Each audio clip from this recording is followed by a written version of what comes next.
Hola, bienvenue dans Je suis potentiel, ton podcast de développement personnel. Aujourd'hui, j'aimerais m'adresser à tous ceux qui pensent que leur sensibilité, leurs émotions sont à frein, qui ont tendance à les étouffer, à culpabiliser de ressentir. Je vais te montrer en toute bienveillance que tu as tort. Premièrement, on va parler de ce qui nous en coûte d'utiliser la stratégie de je cache mes émotions comme mécanisme de protection. Je vais également te parler de mon expérience, mon cheminement de femme forte à femme libre. Ensuite, on verra pourquoi ressentir ces émotions, c'est prendre sa place et s'affirmer aux yeux de tous. Je vais également te donner des méthodes pour pouvoir vivre tes émotions au mieux. Je vais également te donner mes tips pour tourner tes émotions à ton avantage, qu'elles ne soient plus un poids pour toi. Je vais te donner des méthodes concrètes pour que tu puisses apprendre à vivre au mieux avec tes émotions. On verra aussi la différence entre écouter ses émotions et s'y noyer. Il y a quand même une différence entre être submergé par toutes ces émotions et se sentir hors de contrôle et les accueillir. Et j'aborderai également la sensibilité au travers des 5 sens olfactifs.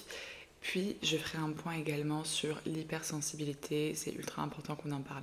En bref, si tu as tendance à te sentir mal à l'aise avec tes émotions, à pas trop savoir quoi en faire, comment les accueillir, t'es au bon endroit, on va en parler et régler ça dès aujourd'hui. Alors oui, tu as tort de croire que tes émotions sont ta faiblesse, mais non, ce n'est pas de ta faute d'y avoir cru. On est dans une société où il y a des injonctions qui nous ont été mises dans la tête depuis l'enfance, du genre fais pas ta chochotte, arrête de pleurer, pleurer c'est pour les faibles, sois fort, sois courageuse, arrête de pleurer. Ça, c'est des phrases que je pense on a tous entendues. Si c'est pas ton cas, tant mieux, tu as de la chance. Parce qu'en fait, on nous a fait croire que rougir, avoir les yeux qui brillent, les mains moites, le cœur qui bat vite étaient des signes de faiblesse, des signes de manque de confiance en soi, des signes à cacher. Aujourd'hui, je vais te donner des clés qui vont te permettre de te libérer mentalement de ces injonctions. À la suite de cet épisode, ce sera libre à toi de mettre de côté ce que je viens de te dire ou de commencer à l'appliquer, de faire toi le travail de ton côté en autodidacte ou accompagné pour pouvoir réaliser des changements durables. Moi, je te donne les clés, t'en fais ce que tu veux.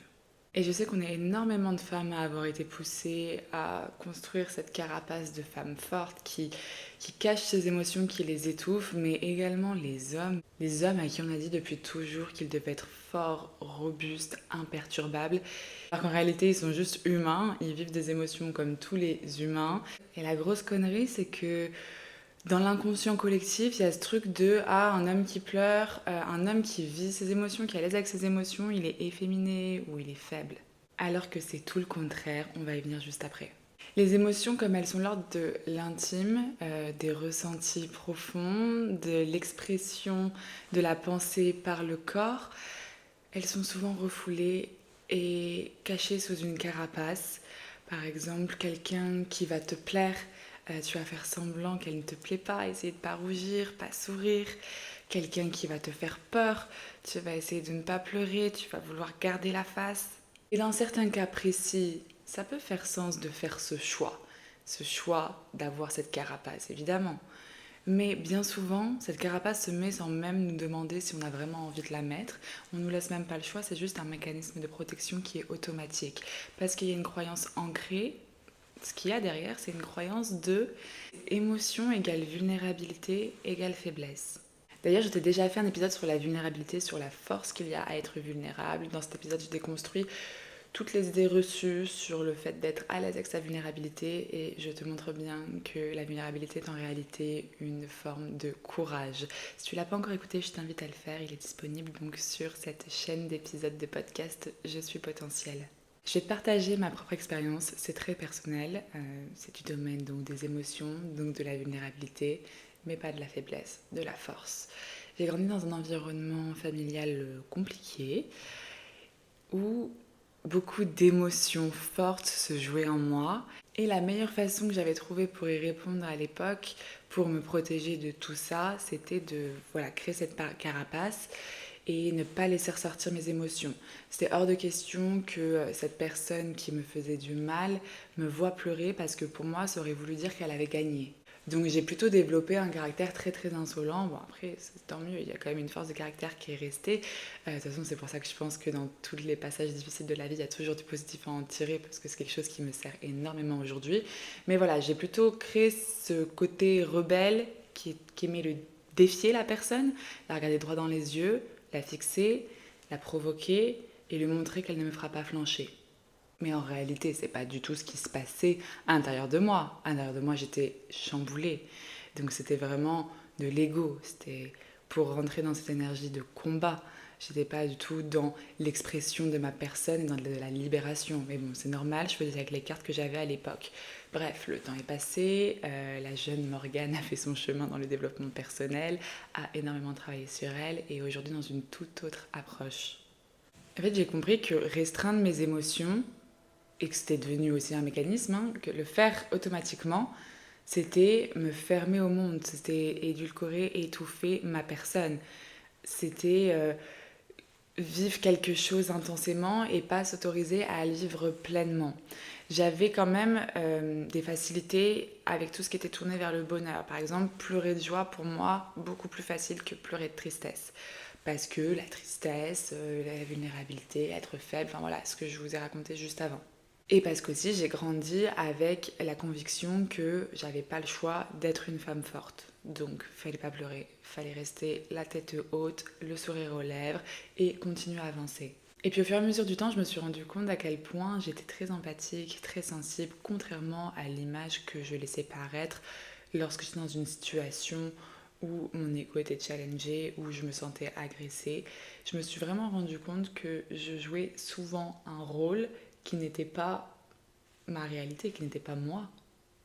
Et heureusement, la vie a mis sur mon chemin des personnes merveilleuses, des personnes très touchantes qui m'ont appelée et qui m'ont fait m'ouvrir et vivre mes émotions. Vraiment, en fait, ouvrir mon cœur, connecter avec la personne et laisser la connexion à travers le partage d'émotions se faire. Parce qu'en fait, quand tu t'ouvres dans ta vulnérabilité, quand tu parles avec ton cœur, quand tu sors des small talk, etc., tu vois, quand tu parles pour de vrai avec ton cœur, la personne en face, elle le ressent. Et elle aussi, bien souvent, elle s'interdit. Elle aussi, bien souvent, elle est en fait avec son masque de protection. Parce que voilà, les a priori, la peur du jugement, la peur de ci. Donc quand toi, tu l'enlèves, quand toi, tu fais cet acte de courage d'enlever ton masque, la personne en face, elle fait pareil. Et moi, je suis très vite tombée accro aux relations authentiques et réelles. Donc, j'ai décidé de tout faire pour être le plus souvent possible dans mon authenticité et donc de laisser de la place à mes émotions, d'être vues et d'être partagées. Parce que si elles sont là, c'est pas pour rien, elles ont des choses à dire. Et si elles me mettent mal à l'aise, elles ont aussi des choses à me dire. Pourquoi je serais mal à l'aise de cette émotion-là? Pourquoi je serais mal à l'aise d'être humaine? Donc voilà, aujourd'hui c'est un travail pour moi du quotidien d'être à l'écoute et d'accueillir ce qui se joue en moi. Ma formation de coach m'a appris à être une queen de l'introspection, donc ça m'aide à me poser les bonnes questions et apprendre à me connaître un peu plus et m'aimer un peu plus. J'ai également mon travail que je fais avec mon psy qui m'aide à mieux comprendre mon inconscient. Voilà, c'est une ouverture à la connaissance de soi qui a donné l'acceptation de mes émotions et du coup une forme d'authenticité. Donc voilà, c'est beaucoup d'années d'introspection, de travail sur moi et d'amour, à développer l'amour que je me porte, qui m'emmène ici aujourd'hui à te parler des émotions et de l'importance de lever le voile. J'ai évidemment encore beaucoup de chemin à parcourir, mais si je t'en parle aujourd'hui, c'est pour que tu prennes conscience de l'importance de toi aussi faire de la place à tes émotions et être beaucoup plus tolérant, accueillant, aimant envers elles. Parce que je suis convaincue d'une chose, vivre pleinement ses émotions, c'est s'autoriser à être pleinement vivant. Et quand je te dis ça, tu vois, j'ai les larmes aux yeux. Si tu regardes ça, le podcast en version vidéo sur YouTube, tu le vois, j'ai les larmes aux yeux et on pourrait se dire qu'est-ce qu'elle a à chialer sur YouTube. Mais non, c'est juste que c'est un sujet qui me tient énormément à cœur et ça se ressent, mon corps communique ça avec vous derrière l'écran. Si aujourd'hui je veux te faire comprendre que ressentir ses émotions, c'est s'affirmer au monde, c'est parce qu'il y a cette confusion entre vivre ses émotions et être faible, Alors qu'en réalité, vivre ses émotions pleinement, c'est une vraie puissance intérieure. C'est être en paix avec qui tu es, c'est être en accord avec qui tu es, et c'est être transparent avec toi-même et les autres. Pour moi, ça faisait tellement sens d'emprunter ce chemin d'acceptation et d'ouverture à mes émotions, puisque l'honnêteté, l'authenticité font partie de mes valeurs. Donc c'est juste primordial pour moi d'être en mesure de communiquer depuis tout mon être, pas une version édulcorée.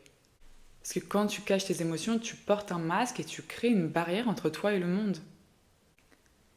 Et quand tu fais ce move d'enlever ce masque, d'être le toi authentique, tu crées alors des discussions et des relations tellement sincères.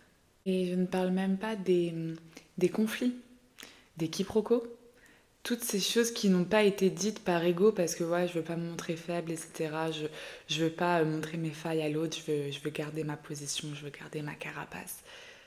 Je pense qu'un nombre incalculable de conflits et de séparations amoureuses, amicales, familiales aurait pu être évité si chacun de nous apprenait à être en accord avec ses émotions, les exprimer, les communiquer, les accueillir. En bref, c'est une clé majeure pour avoir des relations de qualité. Bon, comment tourner tes émotions à ton avantage? On va sortir de ce truc de tes émotions, c'est un poids, c'est ultra dur de les vivre, de les accepter, machin, machin. Bon, ok, c'est un challenge, ça reste du domaine de l'acceptation de soi, c'est pas inné, mais c'est tellement bourré d'opportunités, de positifs. Tes émotions, c'est une vraie boussole, elles peuvent te montrer ce qui te fait vibrer, ce qui n'est pas en accord avec toi-même, elles peuvent t'éloigner de situations dans lesquelles tu serais malmenée, tu serais malheureuse, elles peuvent vraiment avoir ce rôle de boussole pour t'emmener vers des sorties de zone de confort mais qui sont alignées avec la personne que tu veux devenir. Que tu te retrouves pas en fait à être dans des situations où ça te met juste mal, où l'ambiance n'est pas saine autour de toi. Quand tu es à l'écoute de tes émotions, tu es capable de reconnaître ce qui est bon pour toi. Pas ce qui est confortable, parce que c'est pas confortable d'apprendre à être à l'aise avec ses émotions et de les communiquer. Mais ce qui est bon pour toi, parce que même si c'est inconfortable de faire ce move, de faire cet effort, c'est tellement libérateur. Par exemple, dans une relation de couple, ressentir de la peur, des insécurités, cette vulnérabilité, c'est aussi ouvrir la porte à une discussion profonde, à une reconnexion entre les âmes. C'est donc l'opportunité d'approfondir la relation.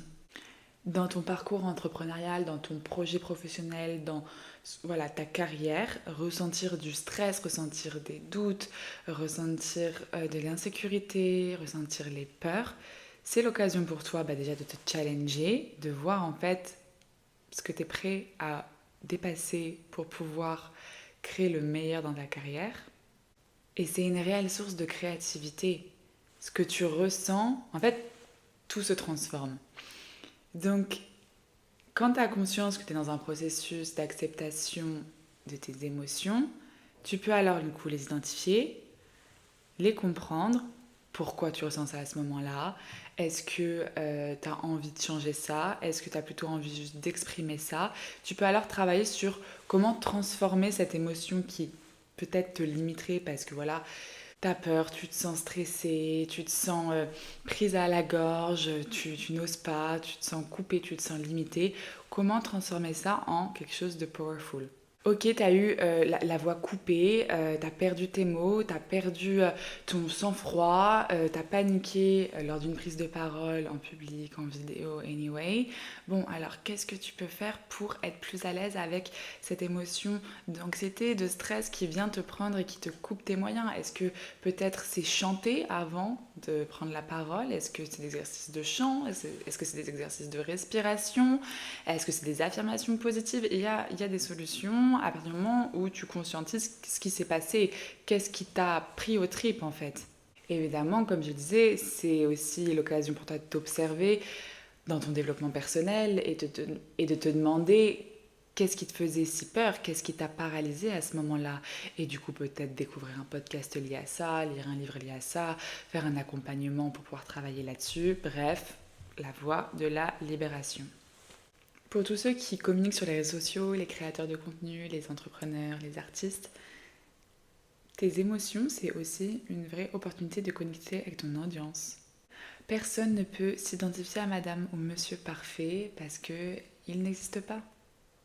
Par contre, lorsque tu montres que, ouais, toi, il y a ces challenges, tu vis ça en ce moment, que c'est compliqué là-dessus. Je te dis pas de transformer tes réseaux sociaux en bureau des plaintes, je te dis juste d'être dans ton authenticité, d'être dans l'acceptation de ce que tu ressens, de ce que tu vis. Par exemple, moi je suis souvent qualifiée de quelqu'un de solaire, je suis quand même là pour apporter optimisme et espoir et pouvoir aider les gens à développer leur potentiel. Est-ce que ça m'empêche de dire quand il y a des downs? Non. Est-ce que je m'encourage à partager quand il y a des downs? Oui. Parce que la zone de confort, ce serait clairement de bah non, genre je suis juste moins active parce que j'aime pas et je sais pas faker, enfin je vais pas faire semblant. Mais je pourrais très bien le garder pour moi. J'essaye toujours de communiquer un petit peu sur les moments où je vis des émotions plus difficiles. Parce que j'ai conscience que c'est à ce moment-là que vous allez vous reconnaître, c'est à ce moment-là que vous allez vous dire putain mais elle aussi elle est humaine et c'est vrai que c'est totalement ok. Ça, on peut très bien parfois avoir des downs, avoir une vie qui n'est pas toujours facile, à vivre des émotions qui font mal et avoir une vie magnifique. Genre c'est pas incompatible. Parce que je trouve que entretenir ce mythe de la perfection, qu'on a tous envie de faire, on préfère tous se montrer sous notre meilleur jour, mais l'entretenir, c'est laisser croire aux personnes qui voient ce que tu fais qu'il y a deux camps. Il y a le camp où tu galères ou le camp où tu te régales. Et j'aime pas ça. Parce que personnellement, le message que je veux faire passer, c'est un message porteur d'espoir qui te montre bien que dans ton humanité, dans tout ce que tu vas vivre, dans tout ce que tu vas traverser, tu peux toujours sortir la tête de l'eau, tu peux toujours trouver des opportunités, grandir. Et il y a toujours quelque chose de positif, même dans les périodes les plus sombres. Ça, c'est ma croyance et c'est la vibe que j'envoie. Donc voilà, par exemple, dans mon cas, c'est l'intérêt que j'ai à communiquer en vulnérabilité sur les réseaux sociaux. Tu as ton intérêt aussi, si tu n'as pas besoin d'être coach de vie, coach de potentiel, pour avoir un intérêt à apprendre à communiquer tes émotions. Il n'y a rien que la création de liens que tu vas faire avec tes fans, tes followers, tes prospects, qui tu veux, c'est game changer.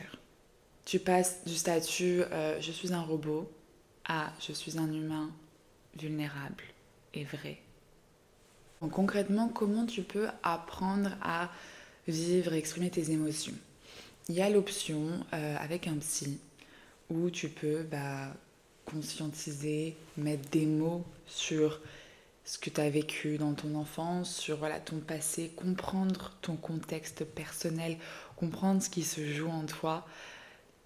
C'est pour moi quelque chose qu'on devrait tous faire au moins une fois dans sa vie. On n'a pas besoin d'avoir une enfance traumatisante pour aller chez le psy, hein. Attention, je répète, on n'a pas besoin d'être au fond du trou pour aller chez le psy. En général, c'est quand tu vas mal que tu te bouges, mais bon, on peut aussi être dans l'énergie de mieux vaut prévenir que guérir, entre gros guillemets, puis de toute façon le mal est déjà fait puisque ça vient de l'enfance. Donc bref, c'est juste que tu en as plus ou moins conscience. Donc j'invite vraiment tout le monde à prendre soin de sa santé mentale parce que c'est ce qui régit ta vie. C'est ce qui régit tes relations. C'est ce qui régit ton épanouissement. C'est également un travail que tu peux faire avec un coach, c'est totalement différent. Donc le psy, c'est tout ce qui est lié au passé, au contexte, comprendre pourquoi tu es comme ça aujourd'hui. C'est un travail qui se fait en général sur long terme, alors qu'avec un coach, c'est plutôt un travail court terme, assez précis. Il y a un objectif bien défini et sur quelques mois, on avance en parlant du présent, en conscientisant ce qui se passe en toi aujourd'hui, ce que tu vis, ce qui te limite, ce qui t'empêche d'être à ton plein potentiel. En tout cas, ça c'est ma cam à moi, il y a des coachs dans tous les domaines. Mais voilà, tu te focuses vraiment sur le présent et tu développes ta vision de la version de toi future qui existe déjà, hein, mais qui sommeille en toi. Donc nous, on va la réveiller et tu tends vers elle en débloquant des croyances limitantes, voilà, des schémas de pensée, en changeant ta perception, comme un peu ce que je te fais faire en podcast. Alors que là, c'est précisément, je viens faire sauter tous tes blocages, toutes tes limites mentales en fonction de tes objectifs et de qui tu es en fait, qui tu es, toi, être humain unique. Et ça te permet de tendre vers ton identité, la meilleure version de toi-même, du moins la plus épanouie. Et déjà en autonomie, tu peux avancer, t'éveiller, t'ouvrir, t'inspirer grâce à des épisodes de podcast dans ce genre, grâce à des lectures, le journaling, voilà, la manifestation, la visualisation. Mais en fait, juste poser des mots sur ce que tu ressens. Je sais que très peu le font, mais c'est tellement game changer. Prends un carnet, écris ce que tu ressens. C'est peut-être compliqué au début, t'as pas l'habitude, c'est comme tout, c'est un exercice. Et après, tu prends le pli, c'est facile, ça devient ta safe place et tu récupères tous les bienfaits de cette pratique.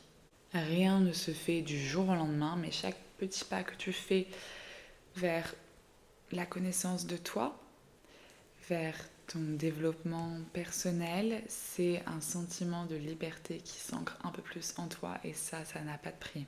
J'aimerais quand même faire un point sur tes émotions qui ne sont pas un fardeau, elles ne sont pas là pour te noyer. Il y a une différence vraiment entre les écouter et les accueillir et se laisser submerger. Donc quand tes émotions elles sont ta force, tu les accueilles sans jugement et tu es à l'écoute de ce qu'elles ont à te dire. Tu ne les réprimes pas, mais tu ne laisses pas non plus contrôler toutes tes actions. Tu sais qu'elles sont passagères, qu'elles vont, qu'elles viennent, et tu apprends à surfer dessus. À l'inverse, là où elles deviennent étouffantes, là où ça devient un frein pour toi de vivre tes émotions, c'est quand tu les définis comme étant une vérité absolue. Quand tu réagis de manière impulsive en laissant la peur, la colère, la tristesse prendre toutes tes décisions. Et le pire, selon moi, c'est en termes d'estime de soi, quand tu t'identifies à elles, quand tu crois que tes émotions te définissent, quand tu dis je suis quelqu'un de triste, je suis quelqu'un d'énervé contre la vie, je suis quelqu'un d'anxieux, alors qu'en réalité ce sont des états passagers. Donc par exemple, ressentir de la peur face à une opportunité, c'est totalement normal. Par contre, laisser cette peur grandir, te paralyser et manquer cette opportunité, c'est laisser ton émotion te limiter et prendre la place qu'elle ne devrait pas prendre. Quand tu comprends que tes émotions sont juste un indicateur et non pas la définition de ta personne, alors là tu reprends le contrôle. C'est vraiment la différence même dans tes mots, fais gaffe à ce que tu dis. Il y a le je ressens de la tristesse et je suis quelqu'un de triste. Et on fait souvent le raccourci en disant je suis triste. Mais tu n'es pas triste. Tu ressens de la tristesse et c'est normal. Tu n'es pas une personne triste. Ou alors je suis triste en ce moment, je suis triste parce que ça, je suis triste.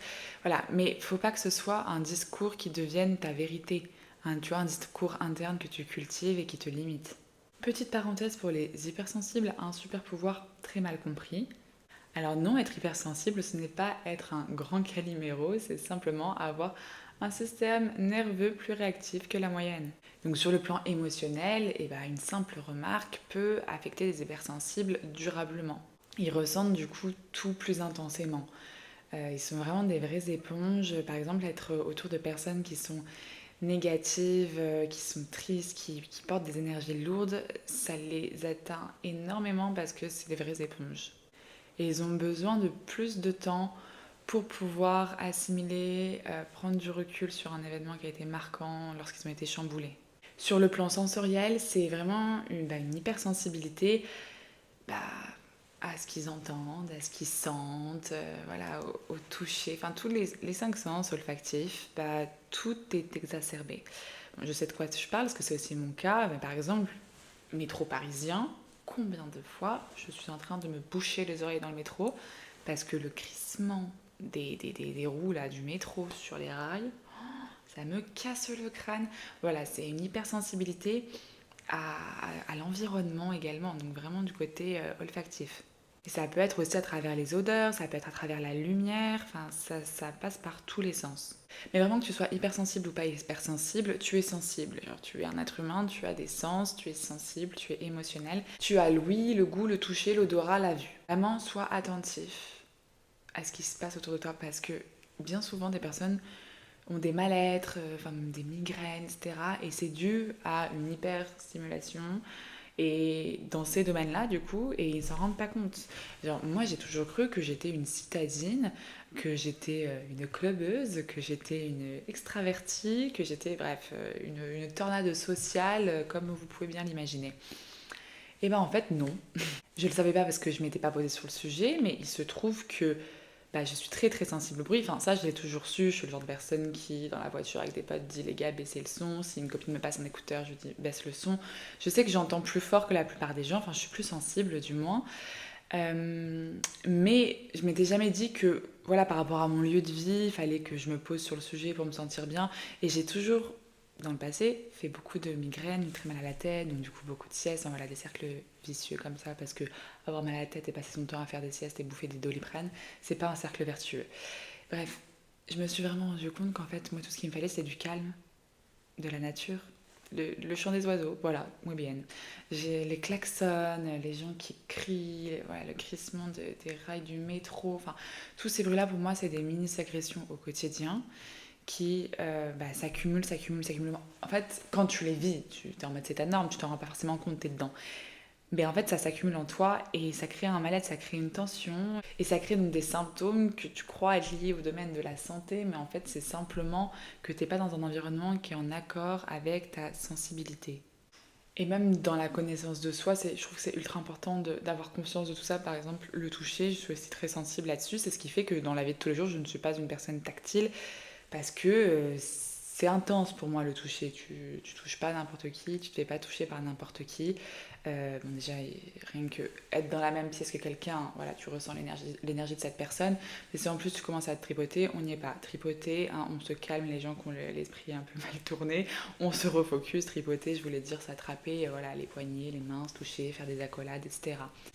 Et avant, moi, je me disais que juste j'avais un blocage type émotionnel, que peut-être que c'était le manque d'amour de mon père que j'avais ressenti, blablabla, qui faisait que moi, j'étais pas aussi tactile que tout le monde. Pas du tout, c'est juste que c'est ma sensibilité et je suis très sensible au toucher, donc ça a une valeur plus grande que la plupart des gens. Ce qui ne m'empêche pas d'avoir trouvé un juste milieu et d'être aujourd'hui beaucoup plus tactile et avoir beaucoup plus de facilité aujourd'hui à prendre quelqu'un qui m'est cher dans les bras que dans le passé. Je dis pas que c'est juste parce que je suis hypersensible que du coup j'aimais pas le contact physique. Fais-moi un petit check, une petite analyse de ta relation avec tes sens, dans quel moment tu te sens bien. Vraiment observe-toi en fait, genre quand tu es dans cet environnement, quand il se passe ça autour de toi, à quel moment tu te sens le mieux et mets-toi ensuite dans les meilleures conditions. Vérifie, genre check quand est-ce que tu vas être plus anxieux, que tu vas avoir un moins bon sommeil, que tu vas te sentir à fleur de peau. Enfin voilà, il y a plein de paramètres auxquels on peut faire attention pour être dans un mieux-être. Si t'es souvent tendu ou irritable, il y a de fortes chances pour que ton environnement joue un rôle énorme là-dessus.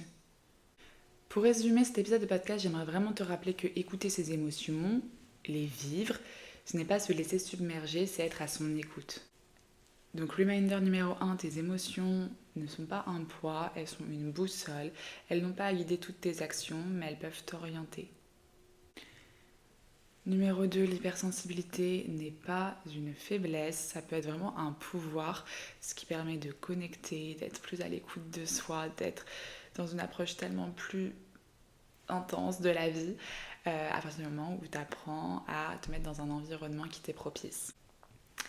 Troisièmement, tes 5 sens sont des alliés puissants, soit à ton écoute concernant ce que tu ressens pour pouvoir te mettre dans les meilleures conditions, pour pouvoir te développer au mieux.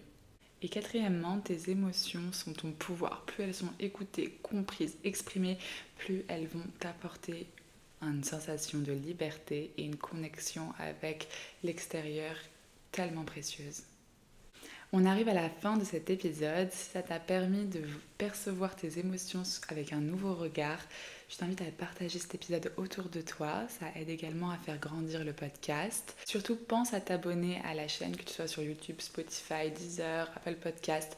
Pense à t'abonner pour ne pas rater les prochains épisodes. Un épisode sort tous les dimanches à 16h. Et tu peux également laisser la note de 5 étoiles si tu penses que c'est une note qui correspond à la qualité de ce que je te partage. Ou encore un pouce, un commentaire sur YouTube, ça m'aiderait énormément à développer toute cette communauté de rêveurs ambitieux, plus ancrés dans leur personne, dans leur potentiel. Et tu peux également me rejoindre sur Instagram, je suis active au quotidien, donc sur Coach Optimiste. Je te fais des gros bisous et je te dis à la semaine prochaine pour un nouvel épisode.